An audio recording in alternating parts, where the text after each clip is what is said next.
capítulo 7 de Mateus, versículo 13. Diz o seguinte: entrem pela porta estreita, pois larga é a porta e amplo o caminho que leva à perdição, e são muitos os que entram por ela.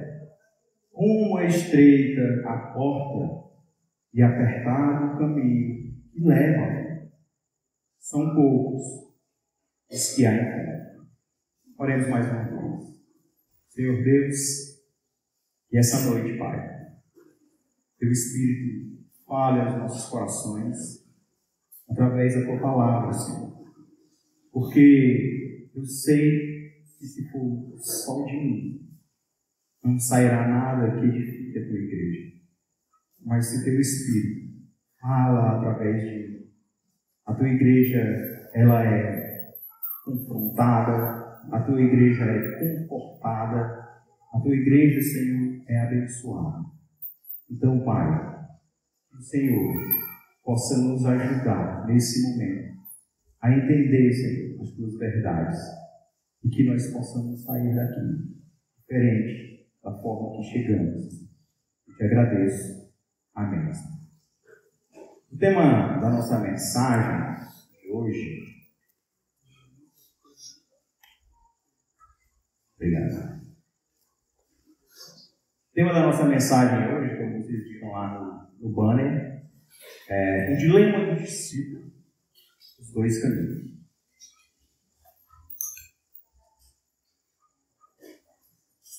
Fiquei com uma dúvida tremenda de colocar esse tema nesse sermão. A Letícia ali que sabe, né? A Letícia, Rafael, cadê o tema? Aí eu, vixe, Letícia, estou com dúvida. Mas nós chegamos aqui no capítulo 7 ao desfecho do Sermão do Monte de Jesus. Desde o capítulo 5 de Mateus, capítulo 5, 6 e 7, nós estamos, quando lemos isso e estudamos também, para mim é um tempo muito longo, porque eu acho que eu comecei a expor o Sermão do Monte em 2021, eu acho. E agora a gente está chegando aqui ao final, no capítulo 7. E Jesus ele encerra trazendo algumas verdades importantes sobre nós, para nós, sobre a sua igreja, sobre o seu povo.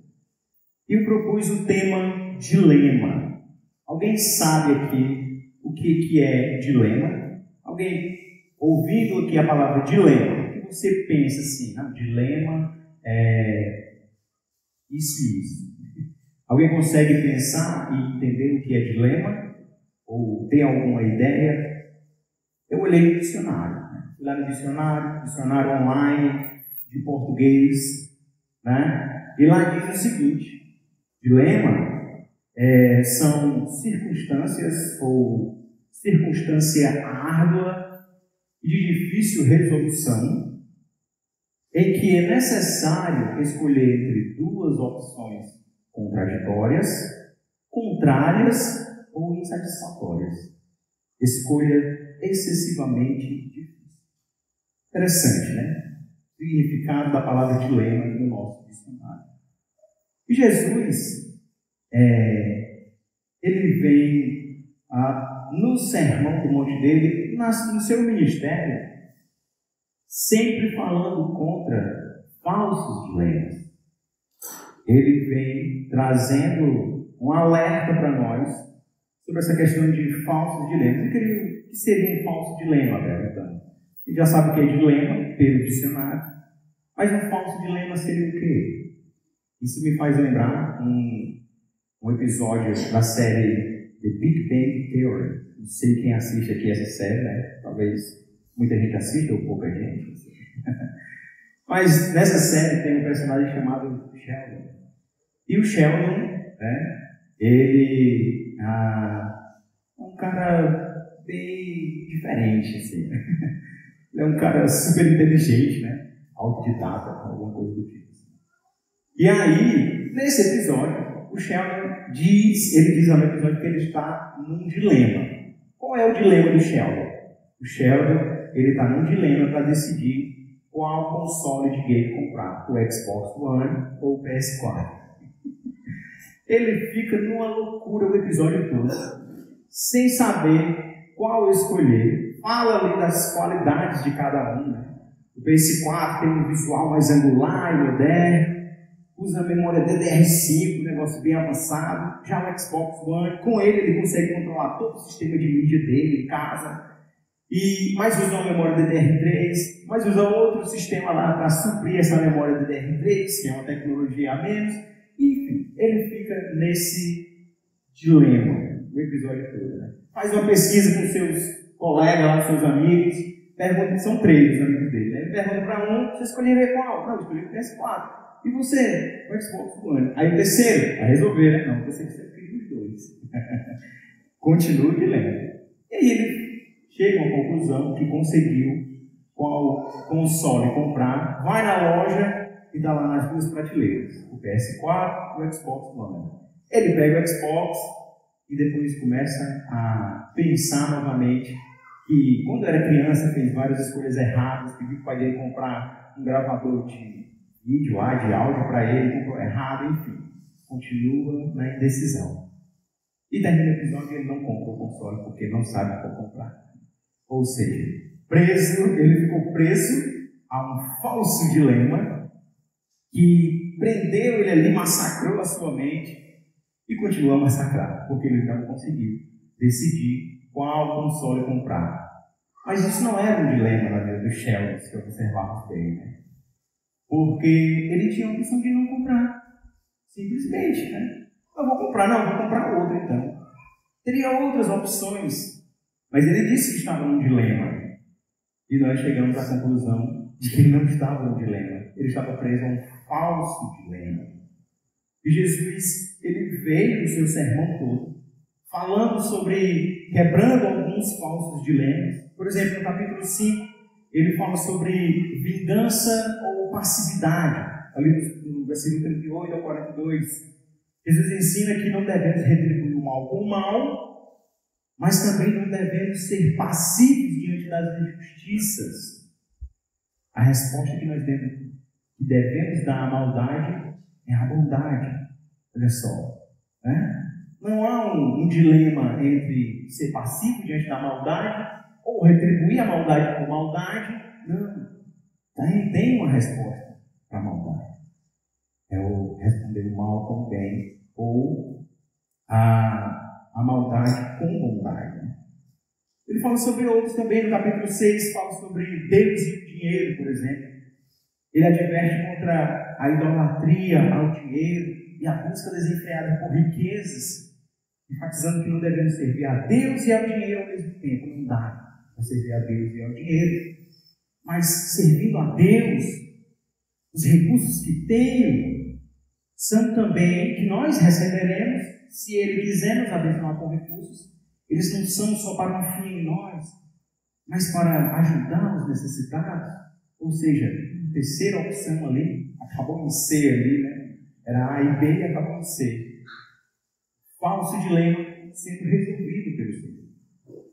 Mas, Jesus encerra o seu sermão do monte, no versículo 13, apresentando para o discípulo um dilema. 2 caminhos. Como lemos aqui no texto, vamos ler novamente, ele diz: entrem pela porta estreita, pois larga é a porta e amplo o caminho que leva à perdição, e são muitos os que entram por ela. Como é estreita a porta e apertado o caminho que leva à vida. Dois caminhos diante do discípulo, diante do homem.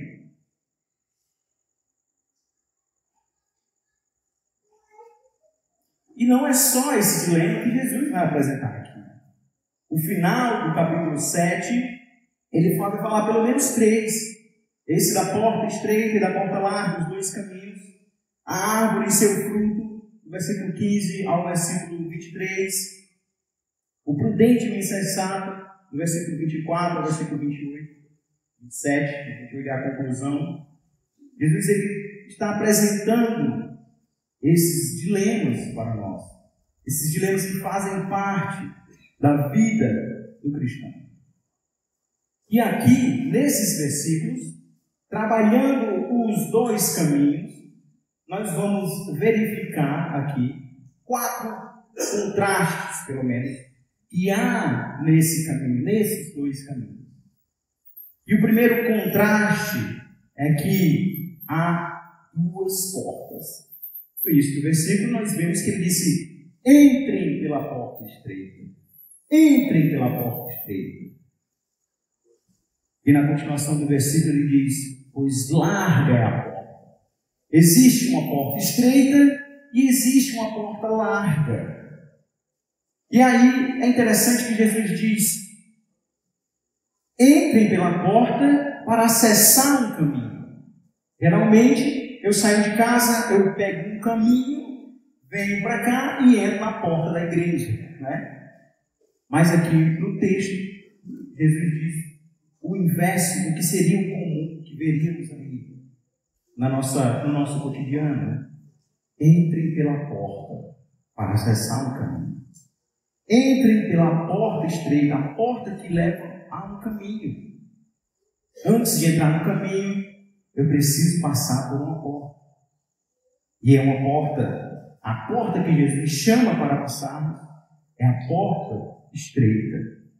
Provavelmente uma porta estreita só passa uma pessoa, né? Talvez de lado, talvez tendo que arrancar algum pedaço do corpo, se você está precisando fugir de alguma coisa e tem só um canto estreito para se passar, né? Se arranhar todo. Mas Jesus está chamando para entrar pela porta estreita. Enquanto que a outra porta, ela é larga, é ampla, é espaçosa, né? Tem muita gente passando ao mesmo tempo na outra porta. Interessante que eu falei que a nossa igreja tem uma porta larga, né? Nós temos uma porta grande, né? Consideravelmente grande. Então tem uns 4 metros aquela porta ali, ou mais, não sei. O engenheiro sabe exatamente.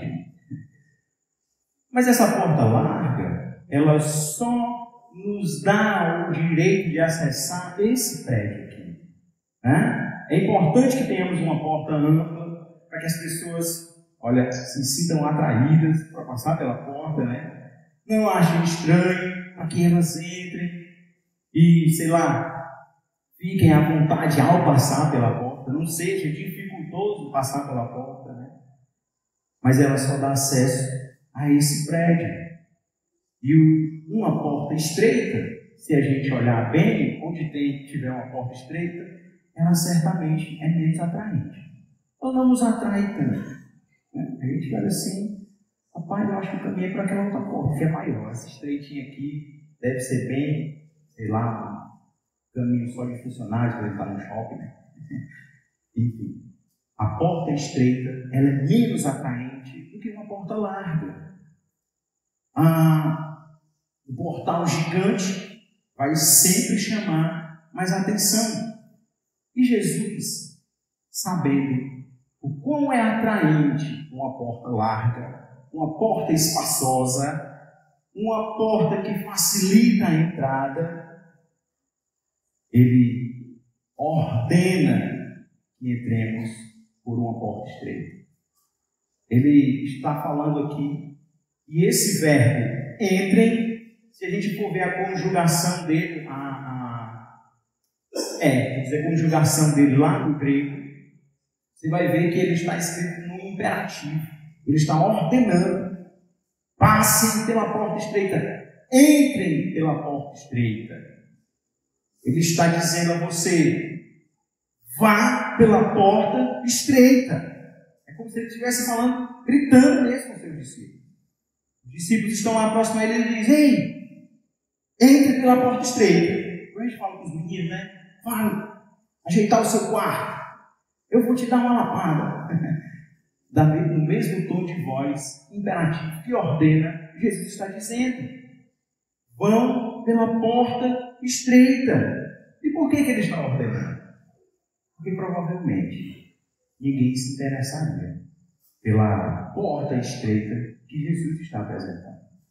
Ninguém passaria feliz ou passa feliz por uma porta que exige que você deixe muita coisa para trás, que você tenha que jogar sua bagagem fora. tem até uma ilustração de um exército que estava chegando de navio em uma certa ilha, não lembro qual é a ilha, e era muito difícil tomar essa ilha, né? E o exército era menor do que o que estava defendendo. E aí o capitão lá, o general, teve uma brilhante ideia. Queimem os nossos navios. Não eram os inimigos, eram deles. Quando descer, queimem os navios. Por quê? Porque agora que nós estamos aqui, nós não poderemos retroceder. Passaremos, trazendo para o nosso contexto, pela essa porta estreita dessa batalha, e ou vencer ou vencer.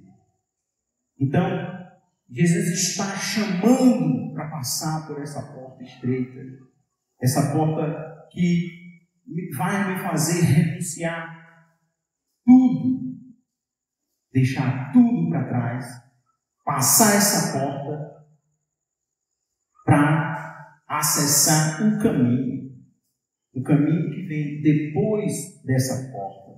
O versículo 14 diz no início como é estreita a porta. Interessante, quando ele fala como é estreita, ele dá uma ênfase para nós. Caramba, como é estreita essa porta? Como isso traz sentido para nós quando a gente lê da forma que, provavelmente, da forma que Jesus estava falando. Né? Como é estreita essa porta? Algo de admirar, né? Que porta estreita é essa que eu tenho que passar? Onde não vai caber tudo de mim dentro dela, né? E é interessante que Jesus, falando isso, ele está falando para discípulos que estão caminhando com ele há muito tempo. Não sei qual o tempo exato que Jesus escreveu o Sermão do Monte aqui. Escreveu não, falou o Sermão do Monte para Mateus registrar para nós. Mas eu tenho certeza que Jesus, ele sabia que os seus discípulos não haviam entendido ainda que porta era essa. Você sabe que porta é essa? De que a gente está falando? O que seria essa porta? Quando eu digo passe pela porta estreita, quando o texto diz entre pela porta estreita, você consegue imaginar o que seria essa porta? Trazer assim para a realidade na sua mente o que seria? Certamente, essa porta é o próprio Jesus, né? Jesus, ele está caminhando com os seus discípulos e ele ensina os seus discípulos todos os dias, mas ele sabe que eles ainda não entenderam todas as coisas. Existem os discípulos antes de Pentecostes e os discípulos depois de Pentecostes. Eles são diferentes, alinhados. Nós vemos o quão foi mudado a vida dos discípulos depois do momento da ascensão de Jesus e Atos ali. Né? E Jesus, em João, capítulo 10, versículo 7, você não precisa abrir, ele diz o seguinte: digo a verdade, eu sou a porta das ovelhas. Todos os que vieram antes de mim eram ladrões e assaltantes, mas as ovelhas não os ouviram. Eu sou a porta. Quem entra por mim será salvo.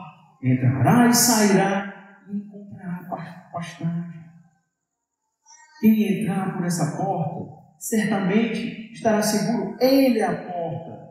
O compromisso dele, que ele nos chama, é um compromisso radical, né? Passe por essa porta, eu sou a porta, e você vai ter que passar por uma porta estreita que vai requerer de você que você deixe tudo para trás. Tudo por amor de mim. Passe por mim. Seria mais ou menos isso no nosso português aqui, né?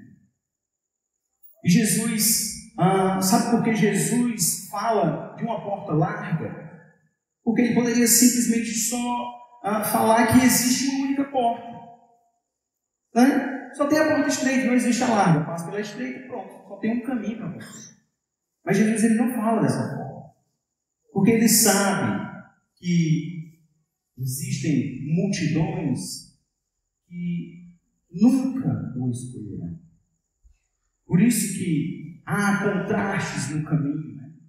Eu até nem falei quais seriam os contrastes, mas eu vou desenvolvendo aqui, vocês vão ver, abrir o primeiro contraste.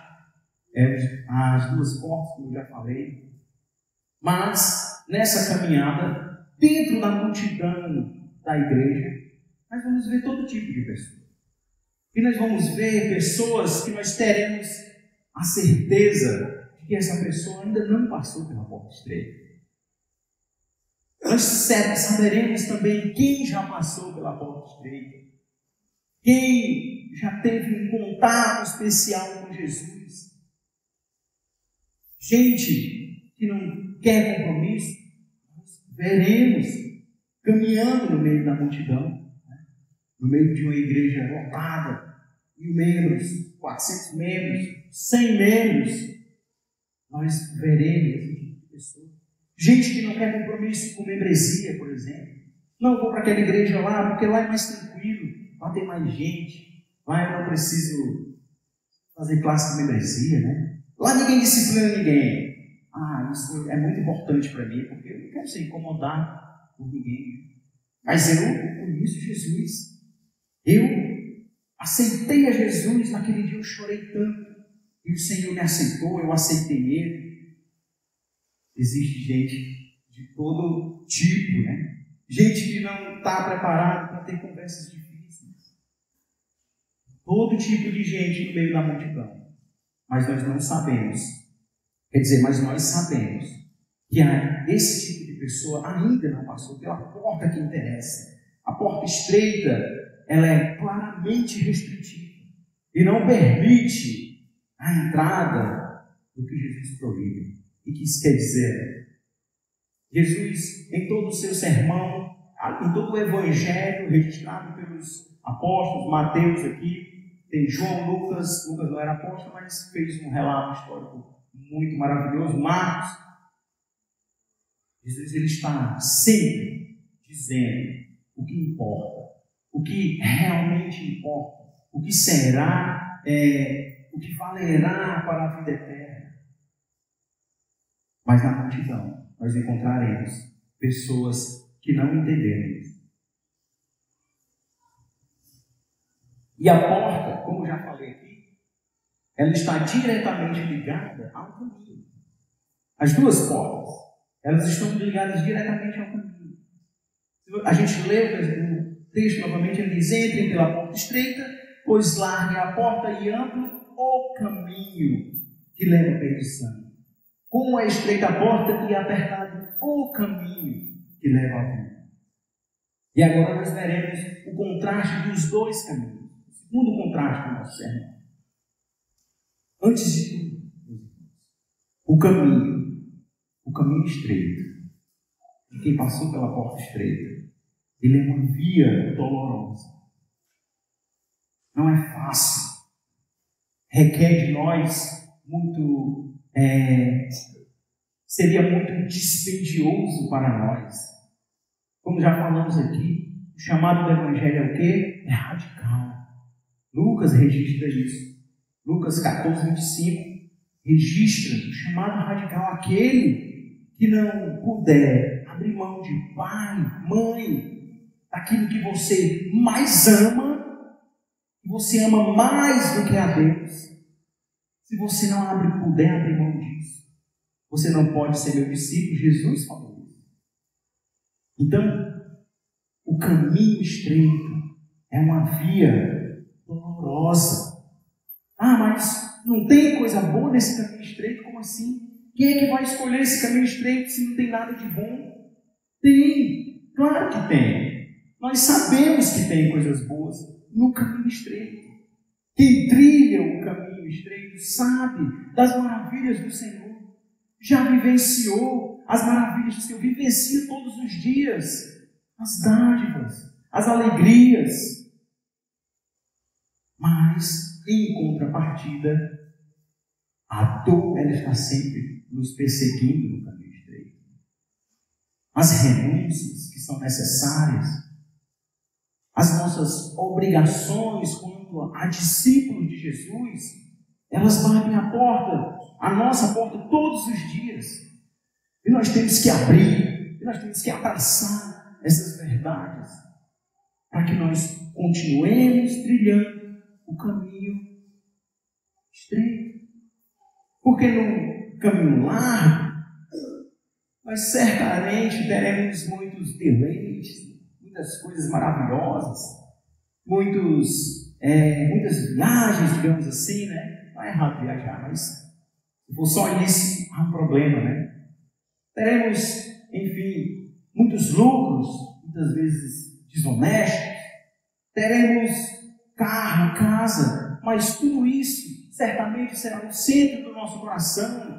E Jesus sabe dessas coisas, sabe o quão fácil nós, discípulos, o quão fácil nós somos deslumbrados com as coisas desse mundo, o quão fácil nós queremos trocar tudo e se apegar a algo passageiro e efêmero. O Senhor sabe todas essas coisas. Por isso Ele nos chama a passar por uma porta estreita que leva a um caminho estreito. Estar trilhando o caminho estreito é não estar se satisfazendo com coisas passageiras, efêmeras. Trilhar o caminho largo, certamente, é estar apegado a essas coisas. Eu preciso tanto daquela casa, meu sonho é ter aquela casa com 30 quartos, né? Uma garagem para meus 20 carros da coleção, né? São as coisas bem exageradas. Porque essas coisas, elas estão sempre querendo tomar o nosso coração, abraçar, querendo que nós direcionemos toda a nossa atenção a essas coisas. Todos os dias o mundo está aí, tentando nos pegar, tentando nos jogar em algo que nos vai colocar, por exemplo, eu estava falando ontem no PG, no automático, né? A gente, mas está tudo bem aqui, eu vou trilhar esse caminho. Mas e a igreja? Que igreja? Não, domingo eu vou. Não foi domingo. Não. Esse é um problema. Eu tive que ir ao shopping, ia ter uma apresentação muito especial, um filme ia ser lançado. Eu tinha que ir lá, né? Quando eu não tinha dinheiro, eu não podia ir. Mas agora que eu tenho, eu vou. Essas coisas sutilmente estão o tempo todo tentando nos agarrar e nos tragar, para que fiquemos presos às coisas passageiras e tristes do caminho largo. Trilhar o caminho largo é estar cheio de ídolos. Nós temos a facilidade de tudo a gente faz no ídolo. É do filho, é do trabalho, é do carro, da moto, da empresa. Tudo vira um ídolo, dinheiro. Tudo é colocado no lugar do Senhor. E Jesus, Ele sabe disso. E Ele diz: entrem pela porta estreita, trilhem o caminho estreito, abandone todas essas coisas. Porque só assim você me conhecerá de verdade. Só assim você será mudado. Para que naquele dia, como já cantamos aqui, quando a sua noiva encontrar com o Senhor, nós estejamos no meio da noiva, para que nós não fiquemos de fora, tristes ou irados porque não estamos dentro, né? Porque era para estar dentro. Meu coração orgulhoso diz que eu deveria estar lá e alguém me tirou de lá, não sei quem foi. Quando o problema é nós estamos cheios de ídolos no nosso coração. E nós temos que estar atentos a isso. Devemos pensar sobre essas coisas. Devemos ponderar o nosso coração para entender a vontade do Senhor. Sempre procurando entender a vontade do Senhor. O caminho apertado, o caminho do discípulo é peregrinar. Nós não... Tem um livro, o Peregrino, de John Bunyan, né? Quem já leu aqui o Peregrino? Não li, fiz algumas partes do Peregrino. Quando eu era criança, o pai tinha esse livro em casa e a gente folheava lá, ele tinha gravuras e tal. Mas aquilo retrata muito bem a trajetória do discípulo, peregrinando, sempre com a sensação de não estar em casa. Essa é a sensação que deve permear o nosso coração. Nós não estamos em casa. Mas está tão bom aqui. Não, mas eu não quero só isso. Eu quero a eternidade com o Senhor. Eu quero estar livre do meu corpo de pecado, que me leve para longe do Senhor todos os dias. Que todos os dias tem uma armadilha. Eu não quero isso. Sempre peregrinando e sempre não se satisfazendo com as coisas desse mundo, mas querendo sempre o alvo final, encontrar com o Senhor, ser transformado, viver de forma plena, sem pecado. Que maravilha será, meu irmão, nesse dia. O caminho estreito, ele requer isso de nós. E o que mais tem nesse caminho? É o nosso terceiro contraste do caminho. Nesse caminho, nesses dois caminhos, nós também temos duas multidões. Há dois povos caminhando, povoando esses caminhos. No caminho largo, certamente, como o texto diz, são muitos os que entram por ela. Uma multidão gigante, é muita gente, é muito legal, né? É muita gente para a gente rir, contar piadas, fofocar, né? Fazer coisas erradas, que o Senhor não se agrada. O caminho largo está lá, multidão, cheio de gente. Mas o caminho estreito não tem essa multidão como no caminho largo. Há um povo trilhando esse caminho. Sim, há um povo. Mas a quantidade é menos atrativa do que no caminho largo. Lá nós podemos cair na tentação de olhar e mas não é tão legal, todos os meus amigos estão lá, trilhando aquele caminho. É aquela velha história, né? Todo mundo faz, por que eu não posso fazer? Isso é coisa de criança, né? Mas a gente vê adulto falando isso muitas vezes. Mas todo mundo está fazendo. Vamos dizer assim, mas você não é todo mundo, igual a mãe responde, né? Você não é todo mundo. Você não faz parte dessa multidão ali. O Senhor lhe chamou, lhe mostrou o caminho correto que você deve trilhar. É um caminho difícil? É um caminho tortuoso, no sentido de difícil de passar, muitas tribulações, muitos problemas, obstáculos. Mas foi esse caminho que Jesus mandou você trilhar. Ele mandou. Ele ordenou que você trilhasse. Então, nesse caminho, há duas multidões.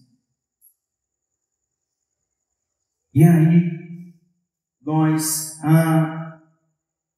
se estamos, por algum motivo, fazendo as nossas reflexões sobre as nossas escolhas e atitudes no nosso dia a dia, e devemos pensar, estamos trilhando qual caminho?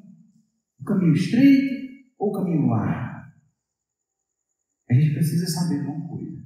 Quando a gente entra num ônibus errado ou num trem errado, nunca peguei trem não, mas o trem é melhor de ilustrar, porque tem vários vagões, né? Mas se a gente pegar um trem, um metrô errado, se a gente ficar pulando de vagão em vagão, não resolve o nosso problema. A gente precisa descer do trem ou do ônibus errado e entrar no correto. Então, se estamos trilhando caminhos, nós estamos vendo que não agrada ao Senhor, nós devemos voltar. Não tem atalhos. Eu vou trilhar esse caminho lá, junto com essa multidão maravilhosa, e eu vou lá na frente, não, lá na frente eu pulo para o outro caminho estreito e dá tudo certo. Lê do engano. Não existe essa possibilidade. Nós devemos deixar as multidões para lá e devemos voltar e entrar pela porta que dá acesso ao caminho e à multidão que segue para a eternidade com o Senhor, que segue as vontades do Senhor, que segue a estrada apertada, onde poucas pessoas passam, onde são tantas perseguições, tribulações, oposições. É interessante que no texto, no versículo 13, ele diz: Entrem pela porta estreita, e essa palavra estreita, ela é usada de novo no versículo 14, como é estreito, mas no grego são duas palavras diferentes. Uma fala realmente de pequeno, de tamanho, mas no versículo 14 ele fala de como se fosse um caminho atribulado, uma porta atribulada, onde nós passaremos por dificuldades, não só na caminhada, mas das pessoas também nos acusando, o pecado tentando nos afligir todos os dias, os prazeres do mundo chegando e lhe lançando ofertas, e você sendo ali bombardeado todos os dias. É um caminho com um povo que segue atribulado, perseguido, um caminho onde tem um povo que sofre por amor de Cristo. E aí a pergunta é, né? Alguém aqui tem sofrido por causa de Cristo? Por acaso a gente tem passado por algum momento em que nós temos que colocar a nossa fé em prática, provar a nossa fé? No Brasil, a gente não vê isso. É interessante essas coisas, né? No Brasil nós temos liberdade religiosa. Alguém pode dizer uma coisa ali, outra ali, uma piadinha ao irmão, né? Essas coisas assim. Mas isso não é perseguição. Perseguição que os cristãos estão passando nos países que não aceitam o cristianismo, onde o cristianismo é uma heresia que deve ser apagada. Os irmãos são mortos. Todos os dias eles passam por dificuldades e parece que eles que passam por dificuldades são mais crentes do que nós, que temos liberdade. Veja como nós usamos a nossa liberdade de forma errada muitas vezes. Nós não entendemos o peso da verdade do que é ser discípulo de Jesus muitas vezes. Nós só conseguimos pensar em nós mesmos, das nossas satisfações, dos nossos prazeres, naquilo que nos enche, né? E alimenta o nosso ego. Voltemos ao Evangelho, né? Voltemos atrás, trilhemos o caminho onde tem uma multidão, passa por dificuldades assim como eu e você, e que ansiemos por isso, para que sejamos aprovados.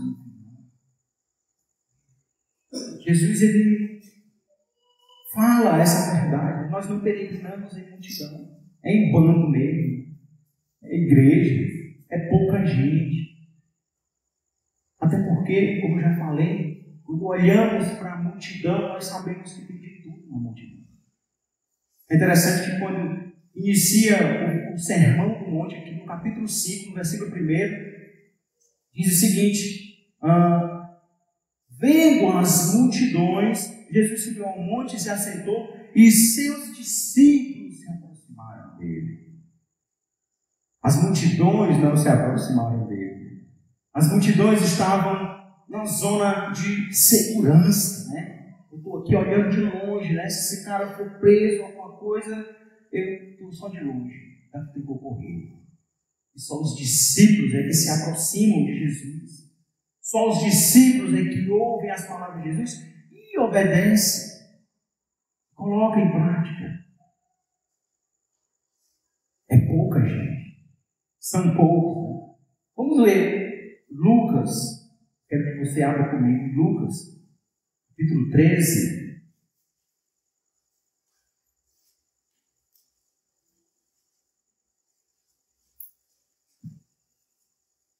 Capítulo 13, versículo 22, diz o seguinte: depois Jesus foi para as cidades e povoados e ensinava. Desculpa, não é esse versículo. É, do versículo 23. Alguém lhe perguntou: Senhor, serão poucos os salvos? Alguém perguntou para Jesus no versículo 23. E Jesus lhes disse: esforcem-se para entrar pela porta estreita, Porque lhes digo que muitos tentarão entrar e não conseguirão. Quando o dono da casa se levantar e fechar a porta, vocês ficarão do lado de fora, batendo e pedindo: Senhor, abre-nos a porta. Ele, porém, responderá: não os conheço, nem sei de onde vocês são. Então vocês dirão: comemos e bebemos contigo, e ensinaste em nossas ruas. Mas ele responderá: não os conheço, nem sei de onde são vocês. Afastem de mim todos vocês que praticam o mal. Mas ele responderá: não os conhecerá. Ali haverá choro e ranger de dentes, quando vocês virem Abraão, Isaque, Jacó e todos os profetas no reino de Deus, mas vocês excluídos. Pessoas virão do Oriente, do Ocidente, do Norte, do Sul e ocuparão os seus lugares à mesa no reino de Deus. De fato, há últimos que serão primeiros e primeiros que serão últimos. Um discurso claro de Jesus. As multidões, elas não estão perto. As multidões, elas não estão interessadas. E sim, ele responde: serão poucos que serão salvos. São poucos. Você vê no texto a pergunta primeira é: Senhor, serão poucos os salvos? Ele responde, ilustrando bem, sim. Porque muitos estão de pé, muitos estão seguindo a multidão, mas não têm compromisso. Não querem o Deus daquela multidão, daquele povo, na verdade. O Deus que se apresenta para um povo menor do que a multidão maior, que leva a todos de qualquer jeito. Não, a multidão, ela não está interessada em participar das dores de Jesus. Não está interessada em participar dos sofrimentos de Jesus. Participar da missão, se envolvendo, se engajando na missão de Cristo. Elas não estão interessadas. Elas estão interessadas naquilo que lhe afaga, aquilo que lhe faz se sentir. Não, mas eu estou bem. Estou indo para a igreja, estou me sentindo tão bem. Será que é isso mesmo? Porque eu tenho certeza que se alguém perguntasse para um dos discípulos que estavam lá: como é ser discípulo de Jesus? Você é discípulo de Jesus? Eu tenho certeza que eles diriam: sou. Mas eles saberiam nesse som da sua dor, de ser discípulo, de ser perseguido, de sofrer por amor de Jesus. As multidões sempre ficam longe, no mesmo lugar. Não tem compromisso. E qual a diferença entre essas multidões? Qual a diferença nós podemos encontrar? E esse é o quarto contraste do nosso texto. E para cada multidão há um destino diferente. Esse é o grande ponto da mensagem de Jesus nesses versículos. Jesus diz: entrem pela porta estreita, pois larga é a porta e amplo o caminho que leva à perdição. Como é estreita a porta e apertado o caminho que leva à vida. Os destinos das multidões são diferentes. E Jesus traz essa verdade para nós. Os dois caminhos, eles não são. Quando olhamos para a caminhada sofrida e exigente, somos tentados a esquecer qual o destino de cada caminho, qual o fim de cada caminho, de cada estrada. Somos tentados a esquecer todos os dias. Por isso Jesus nos alerta sobre o caminho estreito. Eu sou tentado a substituir a esperança do prazer da vida eterna com Deus, e é o fim do caminho estreito, por prazeres momentâneos do caminho árduo. Eles estão lá, olhando para nós, com cara de paisagem, nos chamando, prazeres momentâneos. Mas o fim da multidão que se deleita no prazer momentâneo, não é a vida eterna com Deus. Prazeres passageiros que muitas vezes nos fazem pensar que estamos satisfeitos e felizes. Como eu estou feliz com, sei lá, coisas, qualquer coisa material que eu comprei, um terreno que eu comprei lá na Rousseff. Como eu estou feliz com esse terreno. Era tudo que eu precisava, tudo que eu queria era viajar para Disney. Como eu estou satisfeito de ir lá, conhecer o Mickey.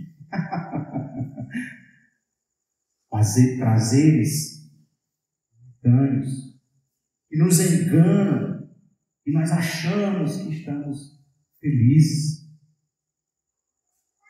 O contraste é que só com Jesus nós teremos felicidade.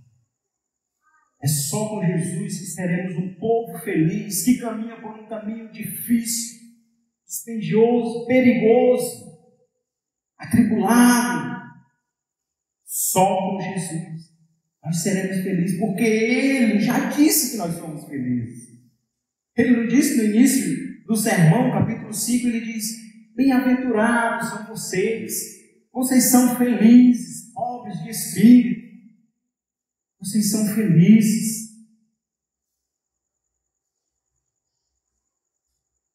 Vocês são felizes. Porque a essência da felicidade não é algo que vem de fora, vem de dentro. É Deus que habita em nós e nos dá satisfação nessa vida, nos dá gratidão. É o caminho da gratidão, é a satisfação naquilo que temos. Salmo 23, né? O Senhor é meu pastor e nada me faltará. Em uma outra leitura implicatória, digamos assim, uma implicação daquele texto, nós podemos dizer assim: o Senhor é meu pastor e de nada terei falta, porque o Senhor já me deu tudo o que eu preciso. Eu não preciso arrancar meus cabelos procurando aquilo que eu ainda não tenho, porque Ele já me deu. Ele me deu todas as coisas. Ele me deu esperança. Eu não tinha esperança. Qual era a minha história de vida? Era um caminho que me levava para o inferno, para a destruição completa. Mas Ele interviu na minha história, Ele interviu na nossa história, e Ele disse: olha, essa má notícia aí que você está vendo, eu tenho uma boa notícia. O meu filho, ele vai morrer numa cruz, ele vai pagar os seus pecados, que você teria que pagar com a sua vida, na eternidade. Ele vai pagar os seus pecados, e você não vai mais caminhar para o inferno, não vai mais. E isso deve ser o nosso centro de felicidade do nosso coração. Quando nós esquecemos isso, nós somos ingratos. Nós vivemos insatisfeitos, cara fechada, insatisfeito com tudo. O que está acontecendo? Está triste? Estou sem dinheiro. Como assim? Então quer dizer que dinheiro é o que traz a sua felicidade. Existem pessoas que são assim. Você passa, pensa que você agrediu a pessoa.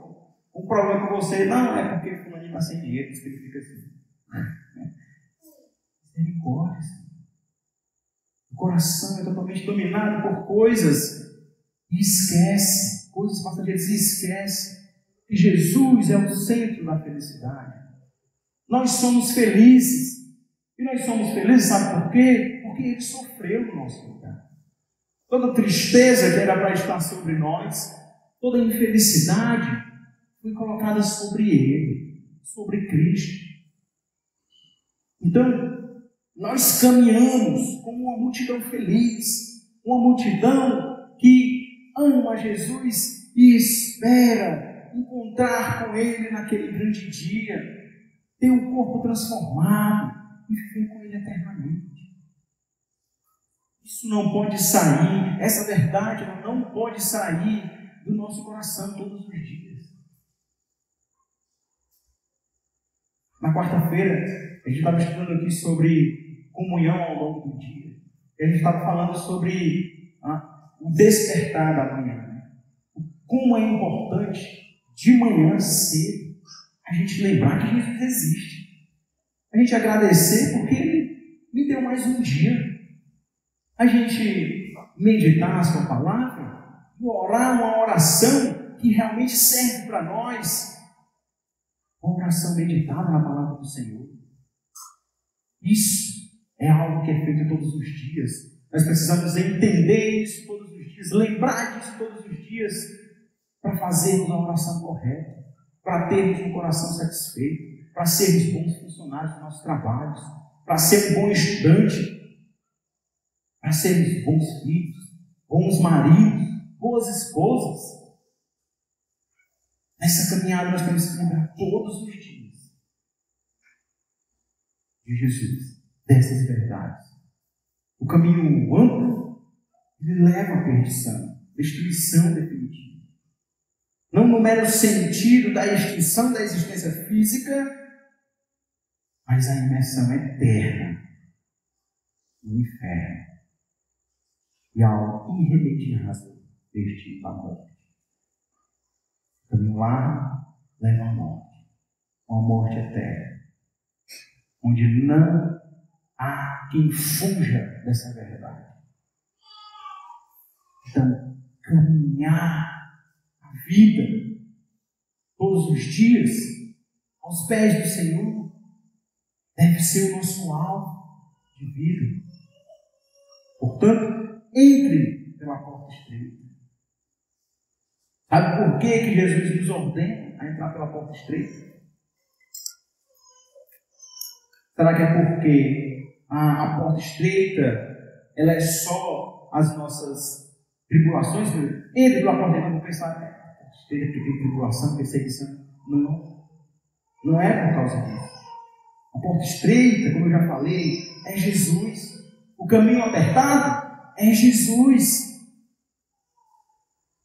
Ele é a nossa força e companhia para entrar na eternidade. Então o que Jesus está dizendo o tempo todo nesse versículo é: olhe para mim, eu sou a porta, eu sou o caminho. Ele fala isso no Evangelho de João, isso é registrado no Evangelho de João. Eu sou o caminho, a verdade e a vida. Já lemos aqui em Lucas, eu sou a porta das ovelhas. E você vai conseguir trilhar esse caminho estreito, esse caminho perigoso, porque Ele está segurando na sua mão. Ele é o seu conforto, Ele é a sua alegria para entrar na eternidade com o Senhor, encontrar com Ele e viver para sempre com Ele. E nesse processo do caminho, Ele pede tudo, Ele pede a nossa vida inteira para Ele. O chamado é radical, como já falei. Não há como eu dividir a minha atenção entre o Senhor e qualquer outra coisa, não.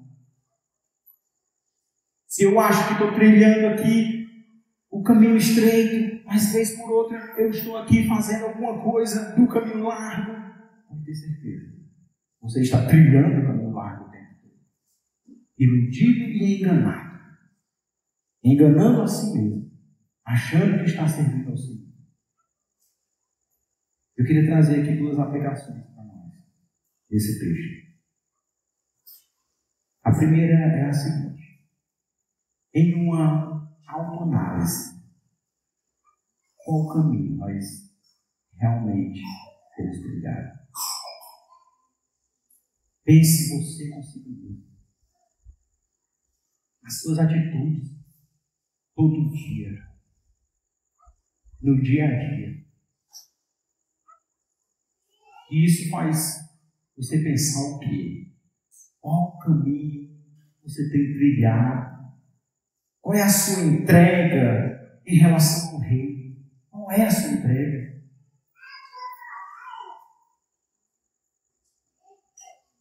Qual a resposta eu tenho dado em relação ao que é pedido a mim, ao que é requerido de mim, ao que Deus pede de mim, ao que Jesus me chama a fazer?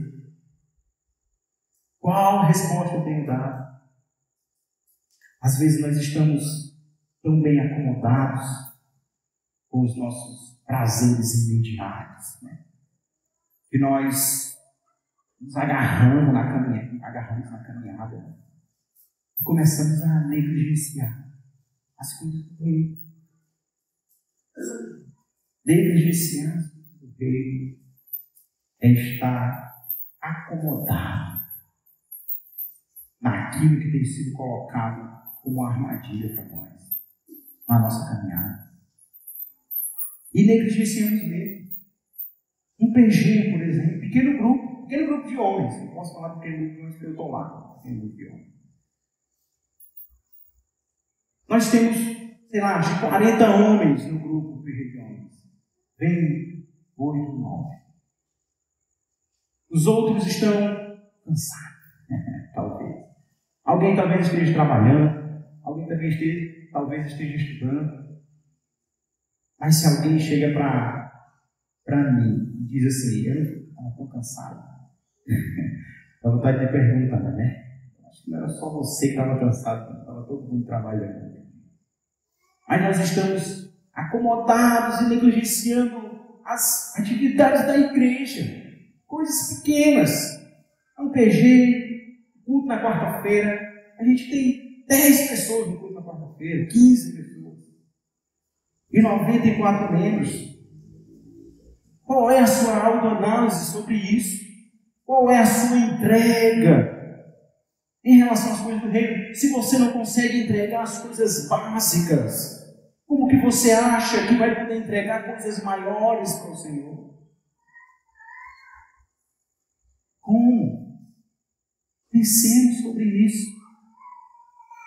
Pensemos sobre o que temos feito, o que temos entregado. Porque isso vai nos levar a isso é um efeito bola de neve. Daqui a pouco nós estamos negligenciando outras coisas maiores. Negligenciando a própria comunidade em que eu estou inserido. Vendo com maus olhos os nossos irmãos, quando éramos para olhar para os nossos irmãos e sempre ver o que Cristo fez por ele, igual fez a mim. E aí eu só consigo ver problemas. O irmão fulano de tal é chato. O irmão fulano de tal é tal coisa. Está negligenciando as coisas do Senhor. Está vivendo uma vida superficial quanto ao Evangelho. Vai sempre nos levar a essas coisas. Eu quero que você saiba de uma coisa. Uma coisa muito importante que você precisa sair daqui hoje lembrando. Que se as minhas atitudes, elas evidenciam isso que eu acabei de falar aqui. Elas me denunciam que nós saibamos qual o caminho nós estamos trilhando. E que nós tenhamos a ciência de que viver um cristianismo superficial, de longe, na segurança, sem se envolver, sem amar a comunidade, isso evidencia que nós estamos trilhando um caminho largo, e o fim do caminho largo é o inferno. Não é a eternidade do Senhor. Não será. Nós precisamos nos arrepender. Nós precisamos voltar atrás. Nós precisamos amar o Senhor, amar os nossos irmãos, para que sejamos uma igreja saudável, para que sejamos uma igreja que cresce, uma igreja que impacta uma cidade. Senão nós nunca seremos. Nós seremos só mais uma igreja de esquina. Precisamos urgentemente rever as nossas atitudes, entender o que Cristo quer de nós. Segundo, a mensagem do Evangelho não é uma mensagem popular, mas é uma mensagem de esperança. E na ordem de Jesus, entrem pela porta estreita, muito amor. Ele sabe que o caminho é difícil. Ele manda a gente entrar, mas nessa ordem há amor. Porque, como já falei aqui, nós não merecemos trilhar um caminho que leva à vida, que leva ao Senhor. Nós não merecemos. Nós merecemos que Deus virasse as costas para nós, nunca mais olhasse para essa humanidade e deixasse ela se destruir, se acabar. Mas não. Jesus, ele demonstra o seu amor para conosco. E ele nos chama para viver com ele.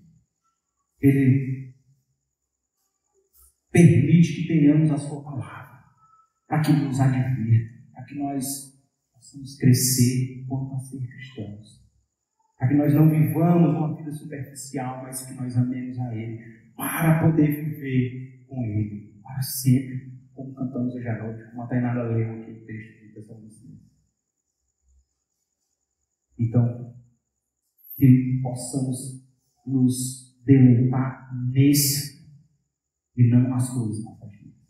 Nesse infinito que nos tirou do reino das trevas e nos colocou no reino da sua luz, no reino do seu Filho amado. Oremos.